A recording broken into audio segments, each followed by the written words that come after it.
donc le thème c'est la victoire sur les démons passe par la mort en la chair, au monde et au péché. La dernière fois, je vous expliquais. Quand vous vous convertissez, soit vous vous alliez à ce que dit la parole de Dieu, soit vous faites le trafic. Si vous faites le trafic, ça fait du bien à la chair, ça fait du bien peut-être à la communauté, mais la religion ne transforme personne. Il n'y a pas de résultat. Alléluia. Et quand on se convertit, il faut aller vers le vrai. C'est dans le vrai qu'il y a la puissance. C'est dans le vrai qu'il y a la transformation. Mais au départ, dans la foulée, on a fait certaines choses sans très bien comprendre. Donc ici, on veut revenir dans ce qui est puissant, dans ce qui est vrai, ce qui est de Dieu. Et la dernière dimanche, je vous expliquais que si on veut voir la victoire sur les démons, les puissances des ténèbres, sur la sorcellerie, il nous faut passer par la mort en soi. Amen.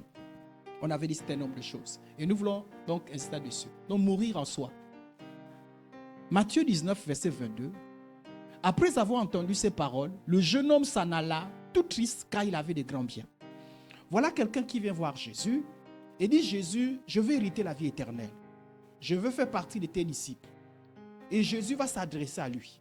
Et quand Jésus s'adresse à lui, le jeune homme prend conscience de ce que Jésus est en train de lui dire. Vous savez, lorsque on prend conscience qu'en réalité, la Bible nous appelle à mourir en soi, il y a un sentiment de tristesse.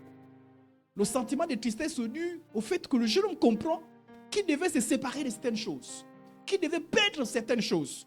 Mourir en soi, c'est perdre quelque chose. Quand quelqu'un décède, généralement c'est la tristesse. Parce qu'on a perdu. On ne sera plus avec cette personne. Donc si vous mourrez en soi, vous perdez quelque chose. Il y a des choses que vous perdez. Mourir en soi n'est pas l'objet d'une tristesse.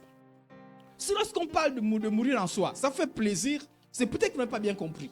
Le jeune homme, Jésus lui dit, au départ, Jésus dit, mais est-ce que tu veux me suivre? Mais tu appliques tous les 10 commandements. Il dit, j'applique les 10 commandements. Je ne tue pas, je ne mens pas, je ne convoite pas, je ne prends pas la femme du voisin. Et Jésus dit, il te manque une chose. Il te reste une chose. Vends tout ce que tu as et suis-moi. Et ça, c'est la...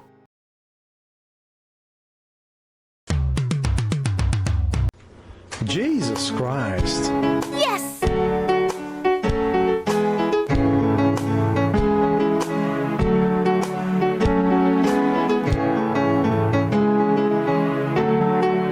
Jesus Christ.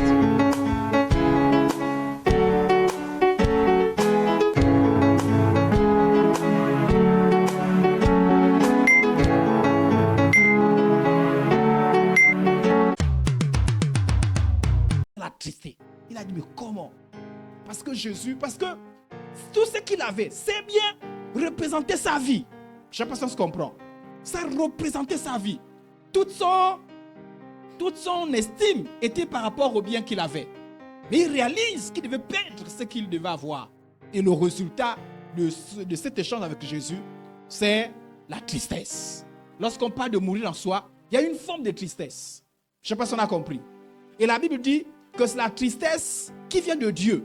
La tristesse qui vient des hommes, qui vient du monde, conduit à la perdition. Mais la tristesse qui vient de Dieu, selon la Bible, nous conduit à la repentance. Donc mourir en soi, vraiment touche notre cœur. Ça, je peux vous le garantir. Quand on parle de mourir en soi, la tristesse dont je parle est due au fait qu'on réalise qu'on va devoir renoncer à soi.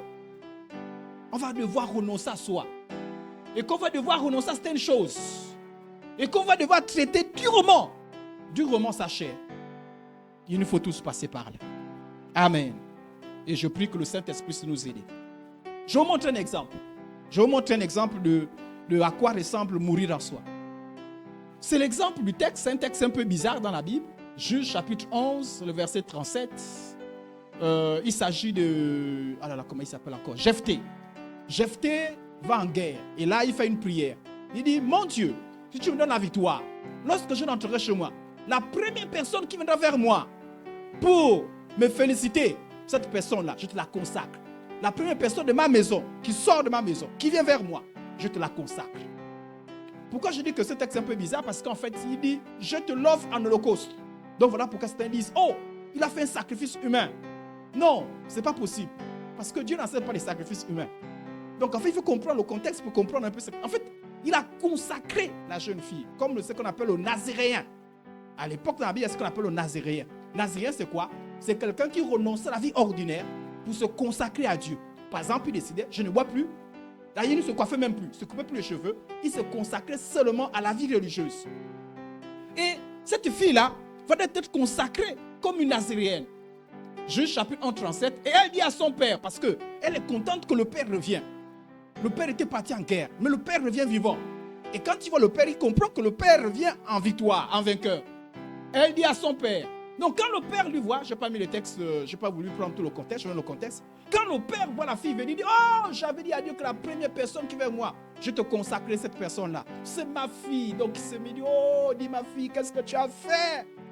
Pourquoi tu es venue la première? Et la fille dit, mais comment je peux savoir? Et elle dit au père, que ceci me soit accordé. Il dit, avant que je ne sois consacré totalement à Dieu, laisse-moi libre pendant 2 mois. Je m'en irai et je descendrai les montagnes et je paierai ma virginité avec mes compagnons. Alléluia. Parce que en ce qui concerne les femmes, lorsqu'elles se consacraient, elles ne veulent plus connaître les hommes. Ça dit qu'elles réalisent qu'elles ne veulent plus se marier. Elle dit, oh mon père, tu as fait un tel vœu à Dieu. Mais tu es obligé de réaliser le vœu à Dieu là. Laisse-moi d'abord aller pleurer. Parce que je réalise que, à cause du vœu que tu as fait, c'est plus évident que je puisse me marier. Il répondit, va! Et il la laissa libre pour 2 mois. Elle s'en alla avec ses compagnons. Elle pleura sa virginité sur les montagnes. Tout le monde pouvait se marier. Mais elle, à cause du vœu, ne pouvait plus se marier. Elle réalise qu'il y a quelque chose qu'elle ne veut plus. Quelque chose que les autres pouvaient faire, mais qu'elle ne pouvait plus faire. Elle réalise qu'elle devait perdre quelque chose. Elle devait mourir en ce qui concerne le mariage. Elle devait mourir en ce qui concerne la vie ordinaire. Elle dit, je vais pleurer. Elle s'est mise à pleurer. Et puis elle dit, mon père, réalise ton vœu. Maintenant, tu peux me consacrer à la vie religieuse. Donc lorsqu'on parle de mourir en soi, forcément on perd quelque chose. Vraiment, ça ne laisse pas à l'aise. Je vous dis la vérité. 1 Pierre chapitre 4, le verset 1, je vous amène quelque part. Ainsi donc, Christ ayant souffert dans la chair, vous aussi armez la pensée de la même pensée. Mourir en soi va forcément faire souffrir votre chair. Lorsqu'on se convertit, avant la conversion, on a une vie, on a une manière d'être, on a des passions, on a des désirs, on a des envies, et puis on vient à Jésus. Lorsqu'on vient à Jésus, notre chair est maltraitée. Parce que Jésus et la chair ne vont pas ensemble. La Bible déclare que l'esprit et la chair ne peuvent marcher ensemble. Soit tu marches par la chair, soit tu marches par l'esprit. Donc il va falloir faire un choix. Et la Bible dit que Jésus a souffert dans sa chair. Vous aussi, armez-vous la même pensée de souffrir quant à la chair. Voilà pourquoi mourir en soi. En fait, mourir en soi implique la souffrance de la chair. Tu vas martyriser ta chair. Ta chair te dit, il faut que tu boives. Tu dis non, je suis mort à moi-même. Je ne peux plus boire. Donc il y a une souffrance. Je ne sais pas si vous comprenez ce que je suis en train de dire. Amen. Vous sentez la souffrance. Parce que c'est des habitudes que vous aviez avant. Maintenant, vous demandez de mourir en soi, mourir en toutes ces choses. Je vous amène quelque part. Je vous ai dit, tant que vous ne mourrez pas en vous-même, brisez les liens, vaincre la sorcellerie, vaincre les démons, c'est une utopie. Vous allez faire, c'est-à-dire vous allez vous poursuivre les uns les autres. Mais vous n'aurez jamais de vraie victoire. La vraie victoire commence par mourir en soi. Alléluia. Et quand on parle de mourir en soi, on parle de mourir à la chair. Et ça fait souffrir. Quelqu'un, par exemple, qui t'est habitué aux femmes. Tu viens à Jésus. Jésus te dit, sors de l'impudicité. Je te le dis. Ça dit que tu ne reçois pas cette parole-là comme une joie. Le pasteur Nzangi nous disait que lorsqu'on l'a dit, la fornication, c'est fini. Il a regardé à l'époque celle qui était son amie, simple amie. Il dit, c'est difficile. Et j'ai apprécié quand même son attitude. Il allait réfléchir. Il aimait Jésus. Mais il réalise. Donc, quand on a dit, à partir d'aujourd'hui, renonce à l'impudicité. Il n'a pas dit, oh là là, que je suis content. Non, ça ne fait pas plaisir.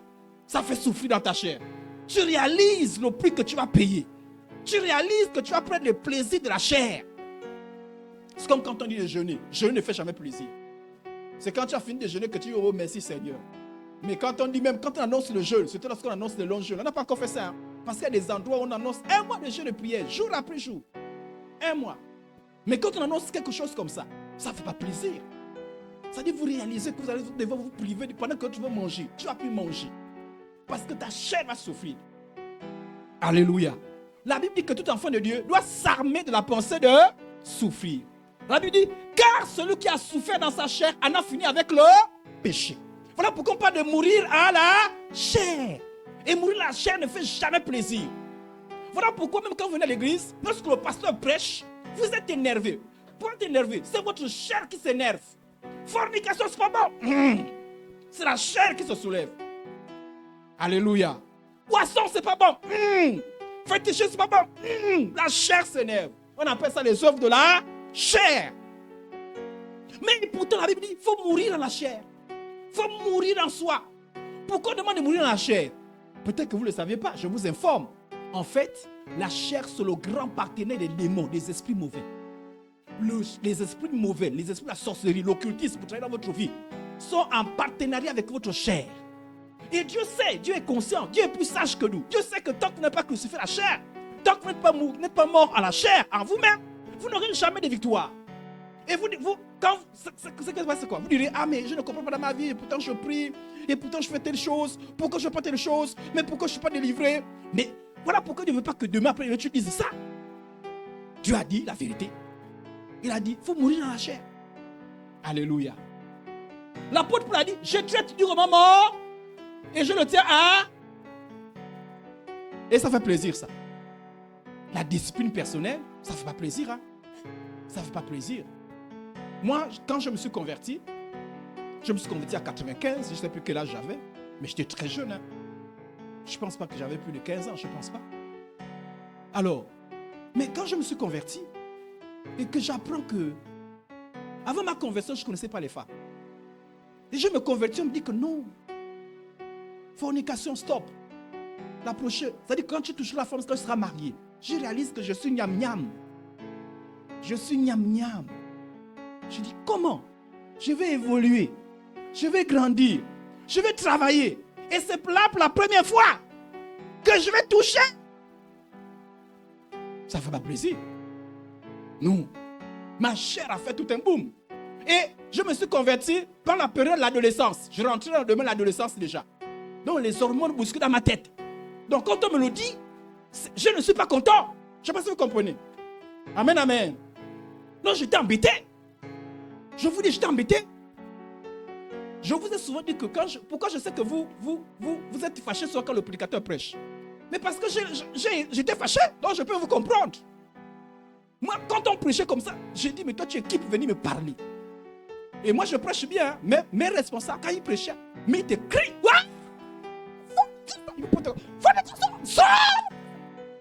ils te pointent du doigt comme ça. Là. Tu dis, hein, je t'ai fait quoi? C'est ta vie. Et pourquoi la chair? Mais je vous dis comment je suis arrivé. Mourir à la chair. Parce que mathématiquement, le jeune, je suis allé jusqu'au mariage sans toucher les femmes. Et la grâce fait que la seule femme que j'ai connue, c'est ma femme. Oui. Donc, dès que je me suis converti là, donc, et les jeunes, quand on vous dit que virginité jusqu'au mariage, c'est pas possible, on vous ment. Je suis l'exemple. Je n'ai pas touché des femmes. J'ai touché des gens que j'ai grandi à Mwanda. Non, je ne vais pas venir vous raconter des histoires. Donc, là, moi, là, vous pensez qu'il n'y a pas une copine qui va venir, que non, Idriss, trouvez, amenez-la moi. Venez ensemble. Vierge. On dit souvent que les hommes, c'est impossible. Alléluia. Et celle qui est en train de se moquer de moi, là, ma femme, elle aussi, c'est pareil. Elle s'est convertie jusqu'au mariage. Donc, quand on vous dit que c'est possible, qu'on ne vous dise pas que non, c'est faux, c'est faux. Mais mathématiquement, scientifiquement, ce n'est pas possible. Vous ne pouvez pas faire ça naturellement. Alléluia. Ce n'est pas possible. Mais il y a des moments où ma chair me faisait la guerre. Hein. Mais c'est la mort en soi. Mon point, c'est quoi? C'est quand on parle de mourir en soi. Ce n'est pas quelque chose qui fait plaisir. Voilà pourquoi mourir en soi, ce n'est pas un message. Vous allez voir les gens. Amen. Prêche, pasteur. Mourir en soi. Prêche, pasteur. Vous ne direz jamais ça. C'est normal que mourir en soi. Oh. Parce que la mort ne fait jamais plaisir. Mais avec Dieu, ça commence par la mort. Si vous mourrez avec Christ, vous mourrez en Christ, vous allez aussi revivre à Christ.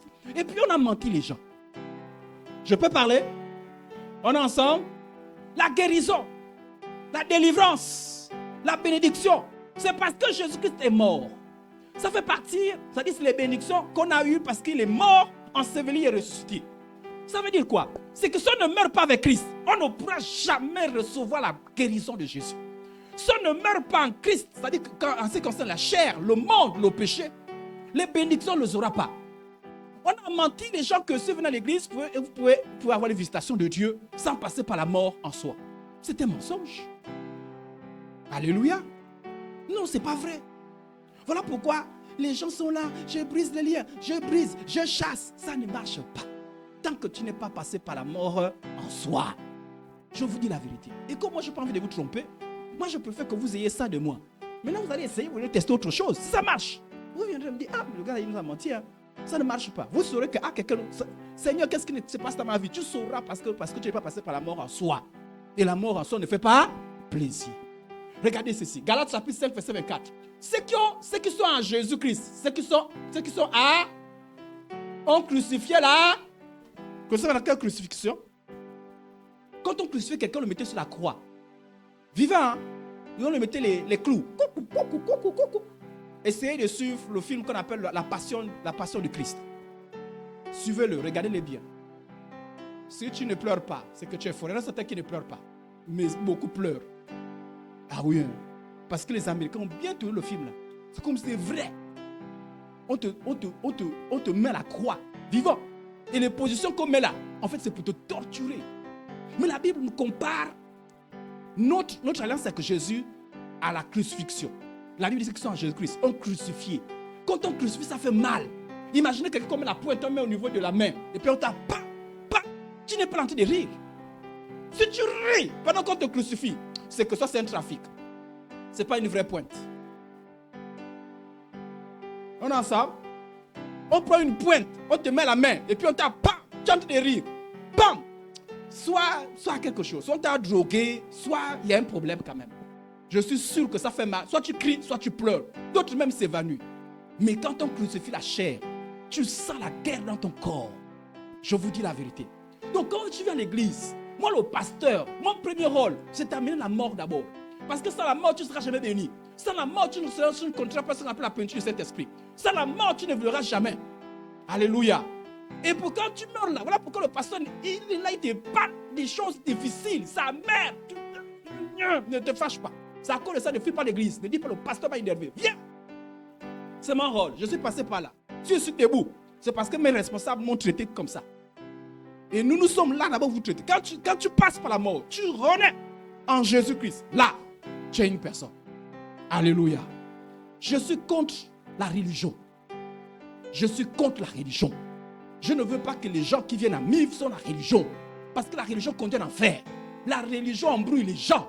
La religion, c'est l'embrouillamie. C'est l'embrouillamie, ça n'apporte rien. Je suis contre la religion. Je suis dans la communion avec Christ. C'est-à-dire que tu es vie avec Christ, c'est la vraie vie. Alléluia. Et quand tu seras sauvé, c'est-à-dire même quand on dit, même si on dit tu vas mourir dans 5 minutes, tu sais où tu parles. C'est pas que tu as des doutes. Ah, mais vraiment, vie là. Non. Les religieux n'ont aucune assurance. Ils se forcent à dire je suis sauvé, mais ils savent au fond d'eux que ce n'est pas vrai. Et c'est que fait la religion. Je n'ai pas envie de me mener la religion. Donc vous quittez vos maisons tous les dimanches, les réunions, vous venez vous asseoir là, pour qu'après on se retrouve en enfer. Non. Au nom de Dieu, vous n'irez pas en enfer. Alléluia. Mais pour ça, il faut passer par la mort. Alléluia. Donc tout ce vocabulaire-là dit que quand on parle de mourir en soi, il y a forcément quelque chose que tu perds. Il y a forcément quelque chose qui te touche.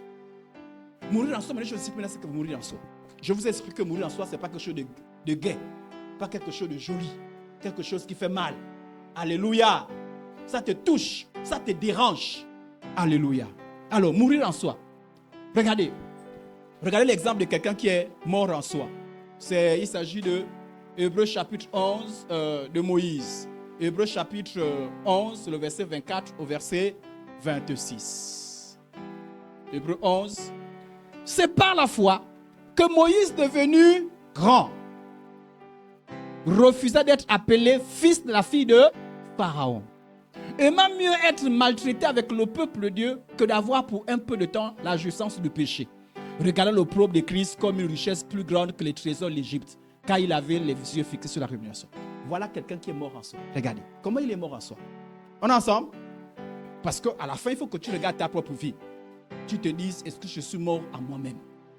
Regardez ce qu'a fait Moïse.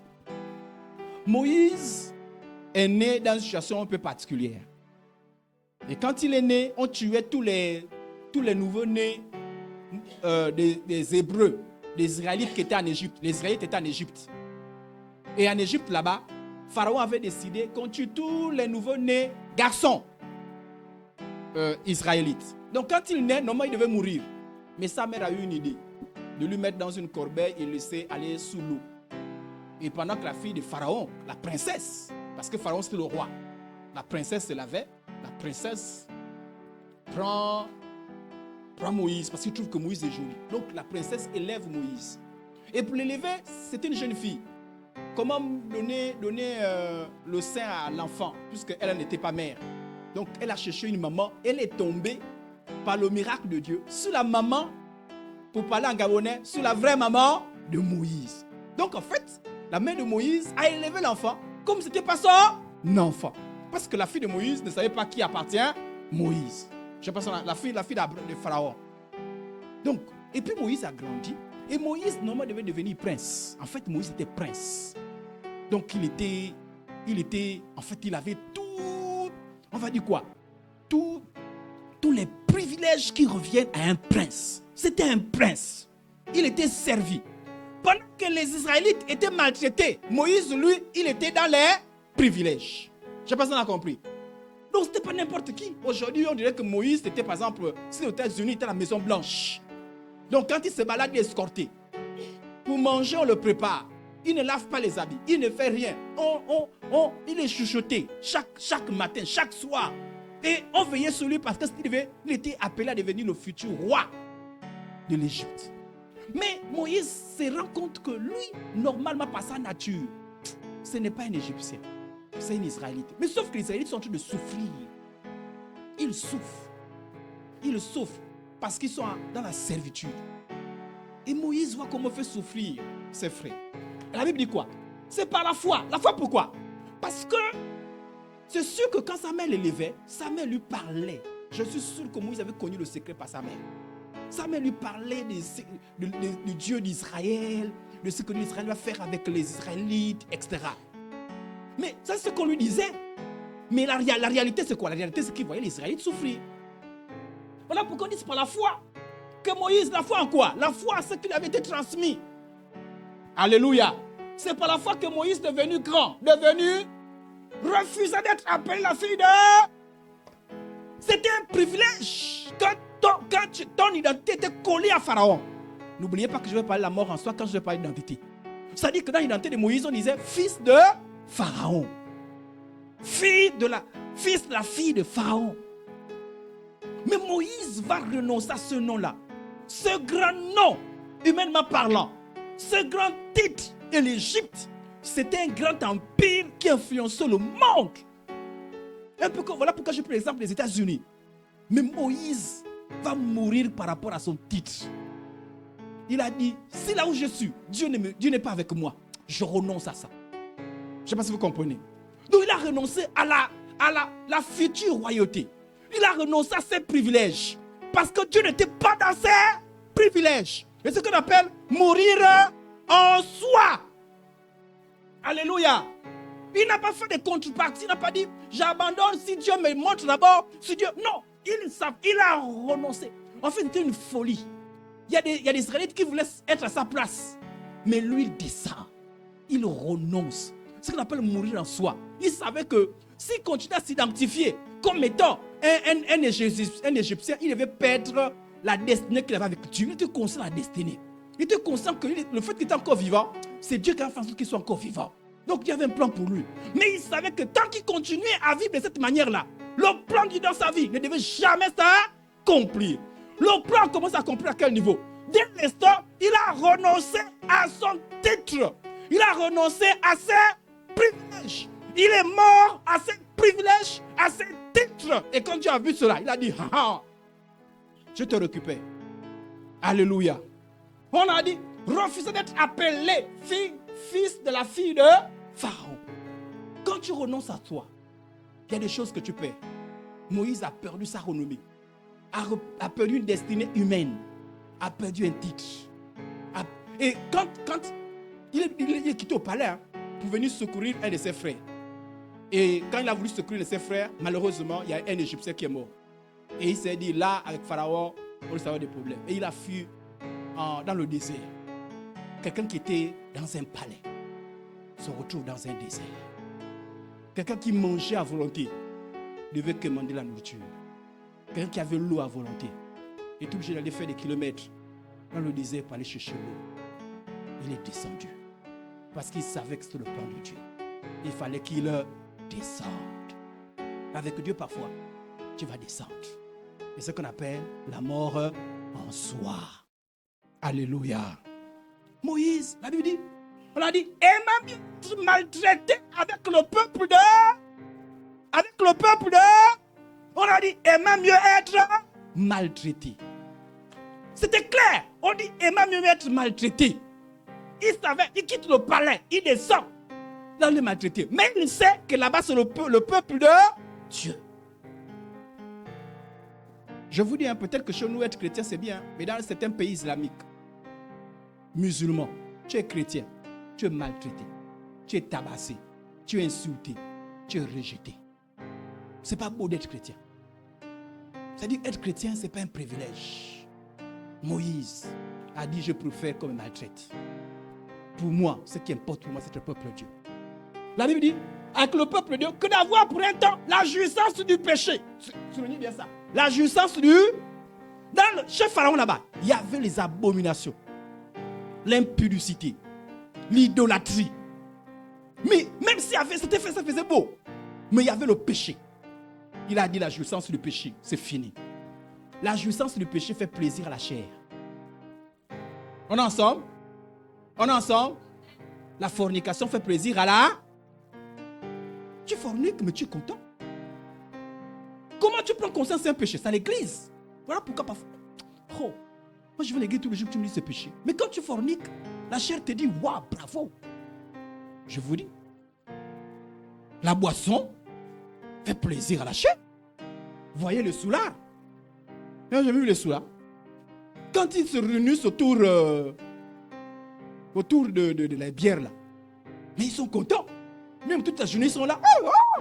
Ça fait plaisir à la chair. Ça fait plaisir à la chair. Je vous dis, les passions de la jeunesse font plaisir à la chair. Mais c'est la jouissance du péché. C'est un plaisir qui va t'amener en enfer. C'est un plaisir qui va t'attirer les malédictions. C'est un plaisir qui va maintenir les choses. Et voilà pourquoi lorsque tu viens à Jésus, tu ne peux pas être dans la jouissance du péché, un peu de Dieu, un peu de... Non, il faut mourir en soi. Alléluia. Regardons le propre de Christ. C'est-à-dire que les problèmes que tu as à cause de Christ, les problèmes que tu as à cause de Christ, on va te critiquer. Ah oui, hein? Si on ne vous jamais critiquer parce que vous êtes chrétien, attendez-vous à ce que vous critiquez. Mais il se prend pour qui? Il veut maintenant dire qu'il ne boit pas. Il se prend pour qui? Donc tout le monde a des copines là. Toi, tu lui dis, tout le monde a des copains. Il se prend pour qui? Il se prend pour qui? On va aller sauver quelqu'un chez l'Onganga. Si lui dit qu'il ne part pas, il se prend pour qui? Si on ne t'a jamais insulté, moi je t'ai insulté. Comment tout le monde veut tricher? Lui dit qu'il ne triche pas. Il se prend pour qui? Elle se prend pour qui? Ça, on appelle ça le problème de Christ. Ça dit qu'à cause de Jésus, tu n'as rien fait de mauvais. On va te critiquer. Au travail, dans ta maison, dans ta famille. Le problème. Mais quand tu supportes ça, c'est quand tu es mort en toi-même. Parce que quand tu es mort en toi-même, tu ne supportes pas ça. Tu ne supportes pas ça. C'est Noël. Les païens boivent. Tu vas être au milieu des païens et tu ne bois pas. Quand je vais me convertir, quand je partais au collège, j'étais au collège évangélique.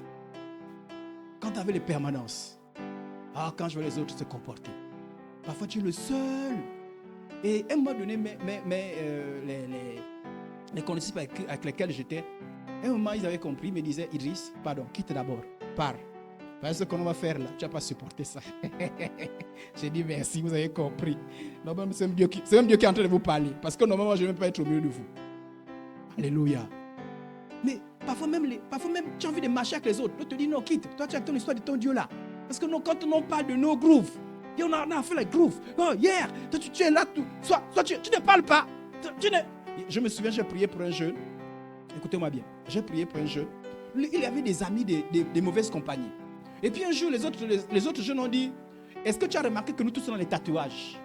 Pour être au mieux, être avec nous, il faut avoir des tatouages. Lui, il sentait que le tatouage, si tu dois les tatouages, c'était quelque chose de mauvais.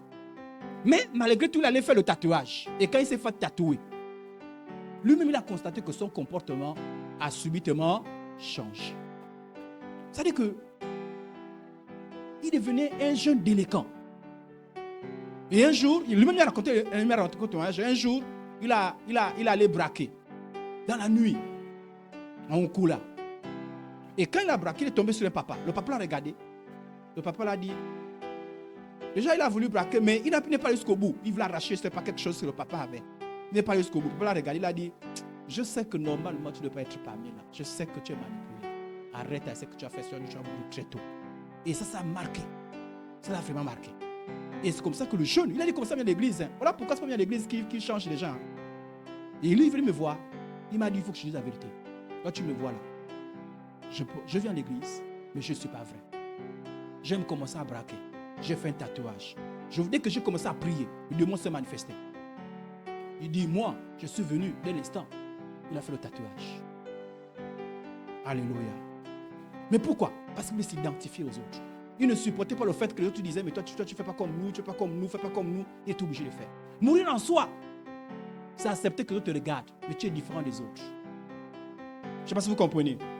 Dans la famille, tout le monde se met à boire. Moi, j'aime souvent ce que vous appelez la Saint-Sylvestre le 1er janvier. Bon, là encore, ça va, mais il y a certains endroits où j'ai été. Tous les voisins sont dans la musique du monde. En train de boire. Et même les chrétiens à l'intérieur. Tu es le seul qui est là. Il n'y a rien. Nous, on a seulement chanté les louanges, on a bien un peu le jeu. Mais les autres sont dans les biais. Et tu vois quelqu'un qui parle à l'église. Mais parce que tu es mort en soi, tu dis non, je ne ferai pas la chose. Je ne ferai pas. Ça fait souffrir, hein? Ça ne fait pas la joie. Alléluia. Ça ne fait pas la joie. Le chrétien a la joie quand il se retrouve avec ses frères. Parce que vous comprenez, vous parlez le même langage. Mais c'est au milieu des païens. C'est au milieu des païens. Ça fait souffrir. Tout le monde t'indexe. Tous les jours, on t'indexe. Tous les jours. Quand j'étais à l'école, les autres disaient, fuis l'école. Mais comme moi, à l'église, on me dit qu'il ne fuit jamais l'école. Donc, ils savent que si ils fuient l'école, je reste. Le professeur va faire cours avec moi seul. Donc, quand je reste, les autres sont dehors. Un traître. Un traître. Un traître. On m'insulte mal. Pourquoi? Parce que j'ai fait ce qui est juste. Quand tu meurs en soi, ce n'est pas la joie. Alléluia. Donc, quand tu sens la tristesse là, quand tu sens abandonné, quand tu sens coincé, quand tu sens compris, sache que tu es sur le chemin de la mort en soi. Alléluia. Alléluia. Maintenant, je viens vers vous. Lorsqu'on meurt en soi, tu peux perdre tes plaisirs. Ah oui, parce que tu réalises que le chrétien ne peut plus faire tout ce que les autres font. Tu perds certains plaisirs. Au départ, c'est des plaisirs. Mais tu les perds. Tu les perds à cause de Jésus. Pas parce que tu as compris que c'est mauvais. Moi, quand j'ai renoncé à la musique mondaine, j'étais toujours convaincu que la musique mondaine est bonne. Mais mes responsables me disaient que si je ne peux pas continuer comme ça. Au fond de moi, je savais qu'ils avaient raison. Mais dans mon intelligence, je ne comprenais pas pourquoi ils me demandaient de faire ça.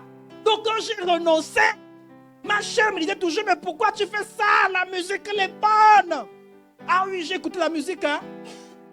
Ah, je ne lis pas les titres. Je ne vous donne pas. Parce que vous ne me rendez pas vos témoignages. Mais tu abandonnes tes passions. Il y a certaines passions parfois qui ne sont pas en accord avec la Bible. Tes privilèges. Parce que tu deviens vrai. Il y a parfois on a eu des privilèges à cause de la fausseté, à cause de la manipulation. Mais tu vas devoir les perdre. Et ça ne fait pas plaisir. Alléluia. Regardez par exemple ceux qui travaillent et qui ont parfois des gros salaires. Parce que tu es toujours en train de faire des fausses déclarations. Toujours en train de faire des fausses déclarations dans les petites combines. Mais quand tu te convertis, Dieu te dit renonce à ça. Alléluia. Et tu sais que renoncer à ça, c'est perdre par exemple 400 000. Cadeau comme ça là. Regardez par exemple, On dit aux chrétiens de ne pas faire les prêts par intérêt. Vous savez combien de gens gagnent l'argent par les prêts par intérêt? Sincèrement, si tu n'es pas chrétien, je devais faire ça. Non, je vous dis la vérité. Tu as l'argent, tu prêtes aux gens. Et ils multiplient ton argent. Seulement comme ça là. Et plus que les banques, hein, prêts par intérêt, c'est plus que les banques. L'argent que tu poses en banque, ça ne dépasse pas les prêts par intérêt. Mais le chrétien ne fait pas ça. Imaginez quelqu'un qui faisait ça avant, qui gagnait les millions par cause des prêts par intérêt. Et Dieu te dit, ne fais plus ça. Tu perds. On te dit le vin. Ne vends pas le vin. Parce que tu es un chrétien. Et tu sais que ton bar rapportait. Quand tu meurs en soi, mais tu perds les revenus du bar. Amen. Comme ça là. Mais voilà pourquoi certains n'acceptent pas ça. Hein. Mourir en soi, c'est dur. Hein? On est ensemble? Mourir en soi, c'est dur. Je vous ai dit ça. Si mourir, on parle de mourir en soi, vous êtes content. C'est que vous ne comprenez pas ce que ça veut dire mourir en soi. Mourir en soi, c'est dur. Tu vendais au bar. Ça veut dire que tu avais un bar. Ça veut dire que toi, le commerce que tu as fait sur le bar. Et on te dit que non, un chrétien ne fait pas boire les gens. Et tu es là. L'argent, ça veut dire qu'il y avait 200 000 francs qui entraient cadeau. Mais tu dois perdre ça. Et tu dois apprendre à vivre seulement avec ton salaire. C'est dur. Alléluia. Tu avais ton copain. Ça veut dire que quand tu avais le copain, tu as l'argent qui rentre. Copain. On t'appelle seulement. Allô, tu es là? Oui, on va manger une pizza. Après la pizza, tu as 30 000 francs qui rentrent. Et on te dit, il faut que ça s'arrête. Oh, vous savez, hein, mourir en soi, c'est dur. Moi, j'ai vu des gens qui sont convertis. Écoutez-moi bien. Hein. Avant les conversions, c'était des filles. Elles avaient tout. Portable, dernier cri. Elles louent une maison de 200 000. Parce qu'elles te gèrent Alex. Elles te gèrent Paul, Pierre, Jean. Elles gèrent. Elles vivent comme quelqu'un. Même toi qui travailles, ne te vois même pas. Elle porte l'or. Et elle se convertit. Et elle apprend que c'est une mauvaise vie. Et quand elle abandonne ça, elle quitte de 500 000 francs par mois. Cadeau comme ça là. Vous se retrouvez à 30 000 francs. Oh. Et les 30 000 francs là, ce n'est pas les copains. Hein? C'est que tu dois aller vendre les bonbons. On a suivi celle qui chantait là, non, comment ça s'appelle encore? Rosie. Elle disait qu'elle avait le contrat, non? Mais quand elle s'est convertie, elle a perdu le contrat, non? Pour se retrouver en bas, non? Avant que Dieu l'élève, il faut d'abord que tu tombes. Alléluia. Mourir en soi, c'est le brisement. Voilà pourquoi je vous dis que les histoires où tu vas à l'église, tu continues à faire ce que tu fais, ce n'est pas mourir en soi. Voilà pourquoi tu n'as pas de défaite. Et tu ne meurs pas en soi, tu es là, je coupe. Les démons se moquent de toi, coupe, on est toujours là, coupe. Si tu veux plus avoir au monde des ténèbres, il faut mourir en soi. Tu perds les privilèges. Je vous dis, c'est ce qu'on appelle la vraie conversion. Tu meurs en soi. Quelqu'un qui abandonne les entrées de 1 million, 2 millions. Je me souviens d'un frère qui en a un témoignage. Que Dieu te bénisse si tu me suis. Il disait qu'on avait proposé. Lui, dans son entreprise, il devait faire des grands contrats. Et puis on lui donne un pourcentage. Un jour, on a proposé un grand pourcentage. Il n'a pas demandé, on l'a proposé. Il a dit, je suis un saint. Je ne prends pas les pourcentages. Et tout est parti comme ça. Les autres qui ont pris se sont dit, waouh, c'est la folie. Les saints, c'est comme ça. Les saints, c'est comme ça. Amen. Amen. On t'amène l'argent. Tu sais que c'est la manipulation. Mais parce que tu es un saint. Et chacun de nous, moi à l'école, tu veux te faire inscrire, tu ne me donnes pas l'argent. S'il y a la place, s'il n'y a pas la place, je ne te demande pas l'argent. Jamais. Je ne vais pas t'arnaquer. C'est différent si toi, tu es venu et puis bon, tu me dis, prends un jus. Et je me rassure que c'est vraiment un jus parce que tu es content de me voir, quelque chose comme ça là ou bien. Mais dire que je te demande de l'argent pour te rendre service, je ne le ferai plus jamais. Alléluia. C'est pas aujourd'hui que j'ai pris la décision. Hein. C'est depuis que j'ai pris la décision. Mais je vois l'argent qui circule. Et je vois les propositions. Je me souviens de quelqu'un qui veut me proposer, il dit, mais fais-moi un bulletin, je te donne, c'était 100 000, je crois. J'ai dit, mon frère, j'ai besoin de 100 000. Mais je ne te ferai pas le bulletin. Et c'est parti comme ça. Il y a des chrétiens qui vont dire, mais tu m'as boule. Il y a même encore qui pensent être plus rusé que Dieu. Tu prends les 100 000, tu demandes pardon. Oui, tu le feras, mais tu n'es pas mort en soi. Quelqu'un qui fait les péchés pour demander pardon n'est pas mort en soi. Tu te mens toi. Alléluia. Tu vas perdre certains amis. Ah oui, hein? Vous ne parlez plus le même langage. Un ami que tu te dis, couvre-moi. Couvre-moi. Si ma femme m'appelle, tu mens. Tu dis, mon frère, ta femme m'appelle, je dis la vérité. D'abord, ne me dis plus ce que tu fais dans le Congo. Parce que moi, si on me demande, je dis la vérité. Je dis la vérité. Donc, mieux tu me caches ça. Il ne faut pas me prendre. Il ne faut pas m'appeler. Oui, mon frère, il y a une autre femme là qui est fâchée. Elle a dit que non, j'ai une copine. On était ensemble, non? Bon, parle, je te donne le téléphone. Et toi, tu mens. Oui, on était ensemble, menteur. Et après, dimanche, tu viens, gloire à l'agneau, tu n'es pas mort en soi. Et tu vis comme ça. Tu n'es pas mort en soi. Mourir en soi. Un ami comme ça, il va te détester. Hein. Il va te dire que tu l'aimes pas. Je sais pas si on a compris. Il va dire que tu ne l'aimes pas. C'est pas que tu ne l'aimes pas, mais lui, dans son esprit, il pense que tu ne l'aimes pas. Il va te détester. Moi, je perdu des amis quand je me suis converti. King of, je ne joue pas au King of, je suis un saint. Comme ça, je ne fais plus ça. Il m'a insulté mal. Je souffrais. Moi, quand je me suis converti, je souffrais. Je ne sais pas si vous, les jeunes, vous souffrez comme ça. Mais moi, je souffrais. On m'insultait mal. Je vais raconter une histoire, les jeunes. Ne vous moquez pas de moi. Un jour, j'étais chef de classe. Et puis, j'ai mis les gens pour balayer. Il y a une demoiselle qui n'a pas voulu balayer. J'étais à Saint-Dominique, j'étais en seconde. Elle s'est mise à la cour là. Elle m'a insulté. Comme on dit, dans les habits. Mal. Puis, ça dit, tu peux dire, c'est je fais comment? Ta colère remonte. Une demoiselle, hein, elle voit que tu ne réagis pas. Elle s'excite encore. Tu te bats. Tu es foutu en tant que chrétien. Bats-toi. Bats-toi. Bon, là, à l'époque, il n'y a pas de réseaux sociaux. Là, maintenant, là, on te filme bien. Le sang est en train de se battre. Bon, le lendemain, elle veut demander pardon. Je lui ai dit, mais tu me donnes pardon. Tu m'as insulté en public. Maintenant, tu me donnes pardon en secret. On règle ça comment? Alléluia. Mais tu meurs. Tu meurs. Tu perds des amis. Même les parents, tu vas les perdre. Oui. Oui. Et oui. Et oui. On est ensemble? Vous avez perdu un parent, on dit on porte le deuil. Toi, tu es la seule. Lui est le seul qui dit tu ne portes pas le. Mais on a perdu papa. Il y a d'autres qui posent à cœur. Non, tu ne veux pas papa. Pendant un mois. Tu as tué papa 2 fois. Papa est mort, tu le tues encore. Je vous ai fait quoi? Je vous ai dit que je ne porte pas le deuil. Et quelqu'un pleure comme ça là.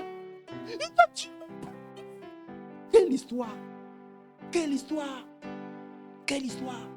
Et après on te déteste, hein? C'est la grâce de Dieu qui les touche, hein? Ah oui, hein? On te déteste. On te déteste. Dans ma maison, on ne boit plus. On va te détester. Pourquoi on ne déteste pas? Parce que dans vos maisons, on vient en bois. Tu es chrétien, on vient boire. Ah, je t'accorde bien. Non, chez moi, viens boire chez moi. Viens boire chez moi. C'est comme. Je te chasse au nom de Jésus. Donc, vous quand même pensez que ça fait plaisir? Ça fait plaisir? Ça fait plaisir. Chez moi, il n'y a pas la musique du monde. Vous pensez que ça fait plaisir? Quand tu viens, premier commandement, pas de musique du monde. Vous pensez que ça fait plaisir? Mais un cousin, il ne peut pas venir, il peut être à l'aise. Il me déteste. Moi, je les aime. Je ne déteste pas. Je les aime. Alléluia. Mais forcément. Ma mère vous a dit non. Même quand on dit qu'accompagne, je n'accompagne pas, non.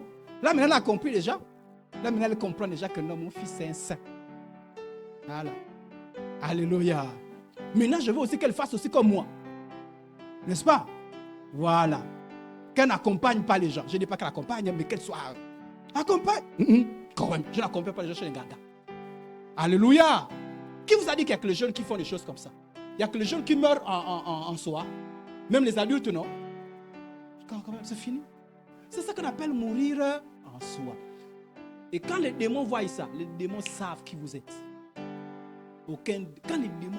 Est-ce que vous savez que certaines personnes, on vous gagne quand vous... C'est-à-dire que le démon voit que tu es en train de briller dans ta foi. Il invente une histoire. Puis on dit accompagne-moi chez un ganga. Et quand tu parles, là, il te capte. Je vous dis.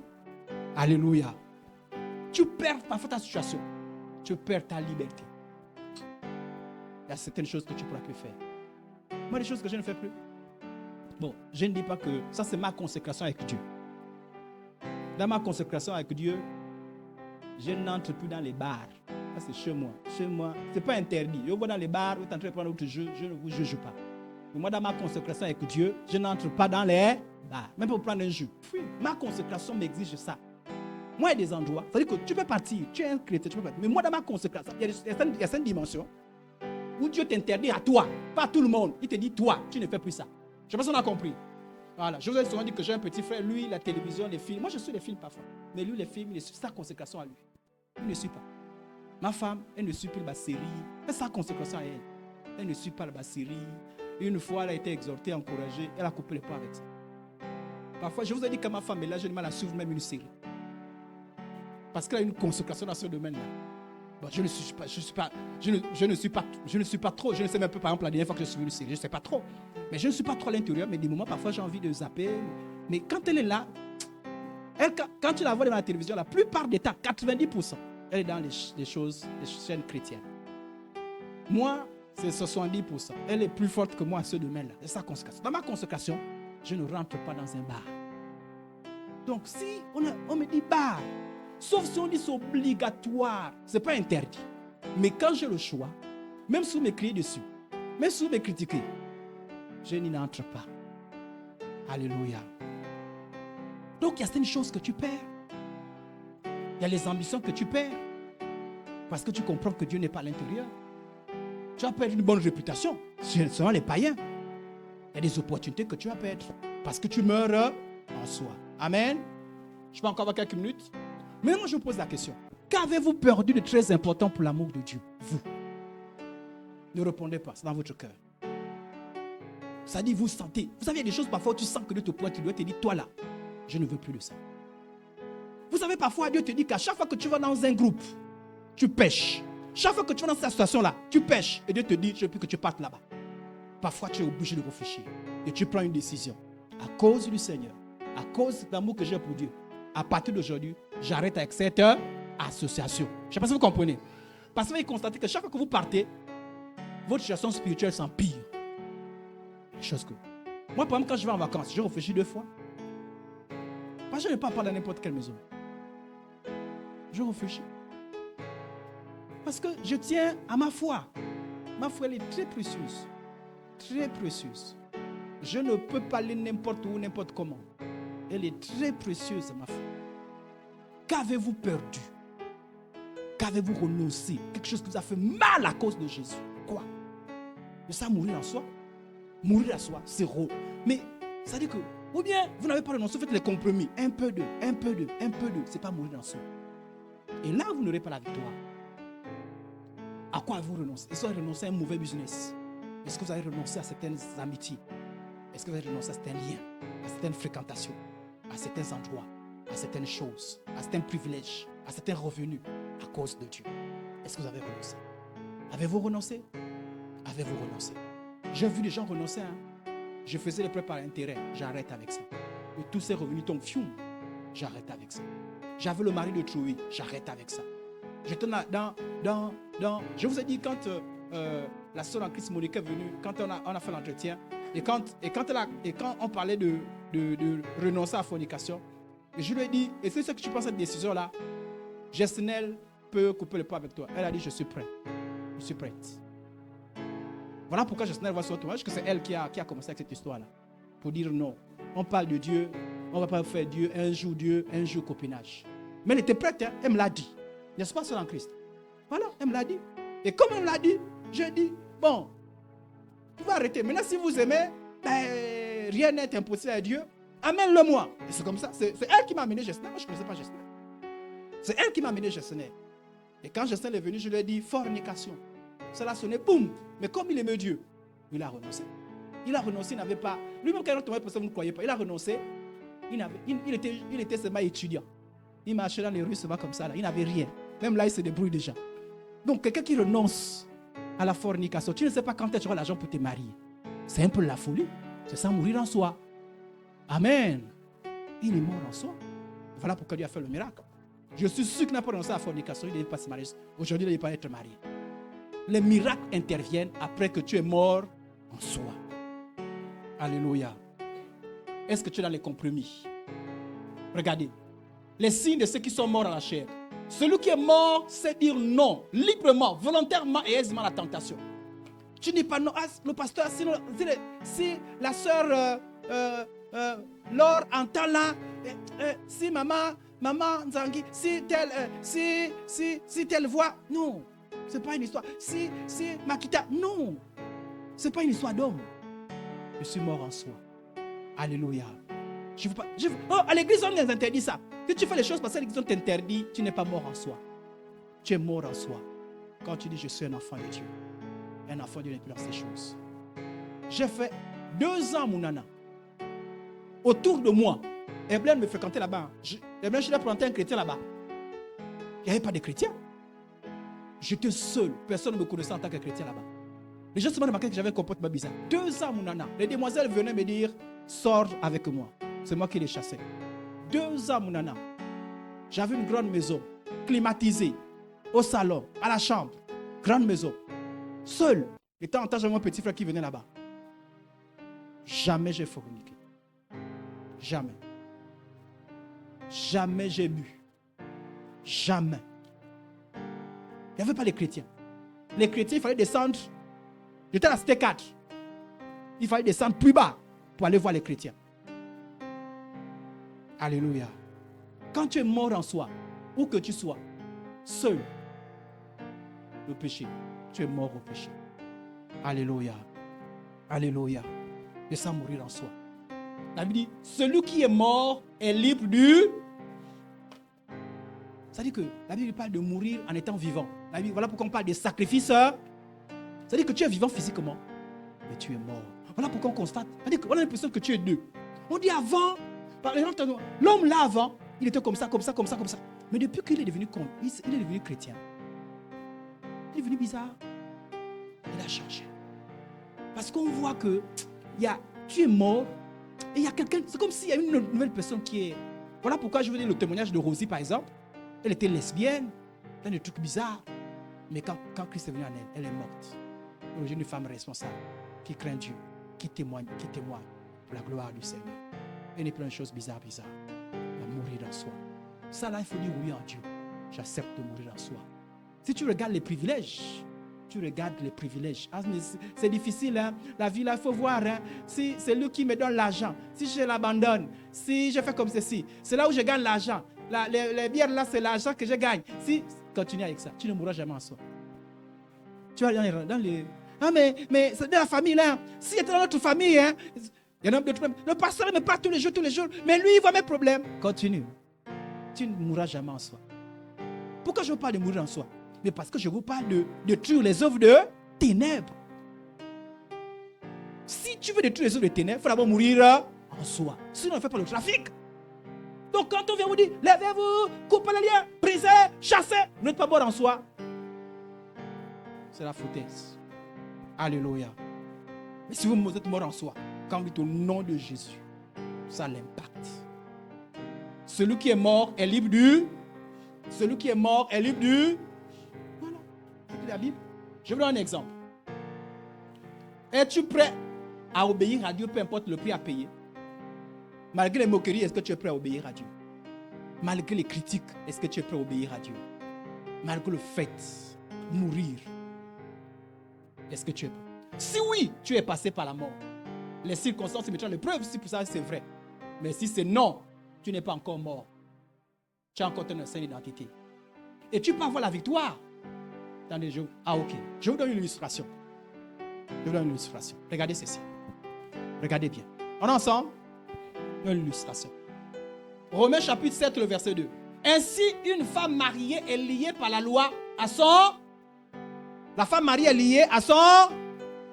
Mariée, tu es passé par la dot. On a dit vive les maris. Pas le concubinage. Hein? Pas seulement petit copain. Non. Je parle de mari. Tu es lié par la loi. Est-ce qu'on a compris? Même si on dit au tribunal divorce, tu es toujours lié. Marié devant Dieu. Mais la Bible dit qu'est-ce qui détruit ce lien-là? Tant qu'il est vivant, tant qu'il est... Je pense qu'on a compris. Si tu es un mari, tant que le mari est vivant, tu es lié à lui. Tant qu'il est, même si tu ne veux plus de lui, tant qu'il est vivant, tu es lié. C'est bon? Mais si le mari meurt, elle est dégagée de la... Maintenant, si c'est la femme qui meurt aussi, le mari est dégagé. Je ne sais pas si on a compris. Je vais vous prendre un exemple clair. Je prie Dieu que vous compreniez. Quand les gens disent j'ai les maris de nuit, c'est l'ancienne nature, non? Pour finir avec le mari de nuit, on fait comment? Tu meurs en soi. Et le lien avec eux est rompu. Je ne sais pas si on a compris. On a compris? Tu meurs en soi. Le secret. Parce que quand tu es mort, il n'y a plus les liens. C'est un mari de nuit, c'est des alliances. Dimanche, je vais expliquer ça. C'est des alliances à cause du sang, à cause de certaines choses. Mais c'est la mort en soi qui délivre. Donc, si tu n'es pas mort en soi, on dit, on va prier, couper les liens avec le mari de nuit. Couper. Tu auras encore les maris de nuit. Tu auras encore les femmes de nuit. Pour être délivré. Parce que c'est un principe spirituel. Là, il y a la mort. Le lien est brisé. Je ne sais pas si on a compris. Si tu es lié au mari de nuit, qu'est-ce qui te sépare? C'est la mort en soi. Si tu es lié à la sorcellerie, les liens héréditaires, les maladies héréditaires, il faut mourir en soi. Dès que tu meurs, le lien est brisé. Et parce que le lien est brisé, tu peux dire, avec Christ, je suis mort. Je reviens avec Jésus. Au nom de Jésus, Esprit, toi qui me donnes le lien, dégage maintenant, je suis mort. Et tu as la victoire. Amen. Mais sauter la mort, aller faire des rituels et travaux spirituels sans la mort, c'est perdre le temps. C'est perdre le temps. Et moi, je vous ai dit que j'ai prié pour les gens. En Onkula, je suis allé faire la délivrance en Onkula. Je suis allé faire la délivrance dans le fumier. Je partais dans les maisons des gens pour aller chasser des démons. Donc, quand je vois les jeunes, là, vous n'êtes pas zélé. Vous n'avez pas le zèle. Demandez à ma femme. Demandez, mon restaurant. Je vous ai dit qu'un jour, là, il a fait une réunion pour me punir parce que je suis trop zélé. Lui. Et c'est lui qui a averti tous les autres responsables. Là, je vous dis que c'est parce que Dieu a transmis, sinon je vais faire la revanche, je sais là. Et le jour-là, j'ai pleuré. Parce que j'étais un type trop zélé. J'allais chasser les démons partout. J'arrive, tu as les démons? Oui, au nom de...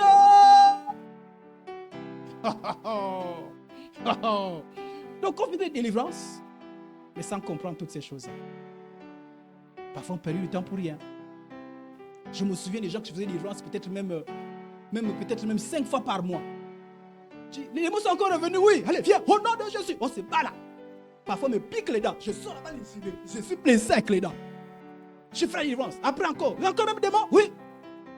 Et qui me tape même le coup de poing. Parfois, j'avais mal. Mais je ne comprenais pas qu'il fallait. Mais je me dis, mais les démons, comment ils partent, ils reviennent. Je ne comprenais pas qu'il fallait d'abord enseigner la mort en soi. Quand j'ai compris ça, je ne fais plus ça. Je me suis dit, je ne fais plus ça. Il faut mourir en soi. Maintenant, c'est quand tu es mort en soi que tu peux maintenant prier. Alléluia. Est-ce que vous êtes mort en soi? Vous êtes mort en soi. Et vous savez, quand vous voulez être délivré de la sorcellerie, de tout ce monde-là, en fait, les vraies prières. Seigneur, quelle est la prière là? Seigneur, je veux mourir en soi. Je veux renoncer à moi-même. C'est ça les vraies prières. Parfois, il faut d'abord laisser sorcellerie, j'ai détruit. Non, avant d'aller là-bas, vérifie d'abord ton statut. Vérifie d'abord ta nature avant de t'élever. Sinon, tu vas te faire bastonner pour rien. Alléluia. Donc, je voulais vous expliquer ça et je veux croire. Je veux croire que vous avez compris ce principe. Parce que la prochaine fois, maintenant je vais vous parler maintenant, nous allons dans le camp ennemi pour arracher ce que le diable a volé. Et il est sous nos pieds. Alléluia. Là maintenant, ceux qui vont faire ça, je veux croire que ceux-là qui ont médité, qui ont réfléchi et qui ont renoncé en soi, qui sont morts en soi. Ceux qui n'ont pas fait ça, c'est lui-même. Il ne dira pas que non, le pasteur m'a trompé. Il m'a mis dans des trucs, après j'ai des problèmes. Non, j'ai dit ça pour que tu n'aies pas de problème. Meurs en soi. Quand tu rentres chez toi, réfléchis. Il y a des choses que tu dois renoncer. Il y a des amis que tu dois abandonner. Il y a des privilèges. Il y a certaines choses. Tu fais une simple prière. Seigneur, c'est difficile. Même à y penser, j'ai mal au cœur. Et je trouve peut-être même c'est difficile, c'est impossible. Mais s'il te plaît, je veux mourir en soi. Je veux que tu me transformes. Quand tu fais ça, le miracle du Saint-Esprit s'opère. Tu es sincère, hein? Le miracle du Saint-Esprit s'opère. Le Saint-Esprit t'amène miraculeusement en Jésus. Tu meurs en Jésus et tu revis. Le cœur est transformé. Un pasteur m'a donné un témoignage que lui, avant, il était lié au sexe. Lui, le sexe là, ça le coinçait. Et il priait, il a commencé avec la foi. Il a dit Seigneur, il a prié. Et un jour, il a fait des prières, comme les prières spirituelles, comme je vous dis là. Un jour, le Seigneur l'a visité. Et ça, les délivrance a commencé là. Alléluia. Et plus jamais, il était retombé dans ces choses. Il était affranchi. Mourir en soi, ce n'est pas quelque chose de joli. Et si tu dis que tu es mort en soi, les circonstances vont te tester. Mais si tous les jours, tu repars dans les vomis, c'est que tu n'es pas confiant mort en soi. Meurs en soi. Alléluia. J'espère que j'essaie quand même de bien faire comprendre.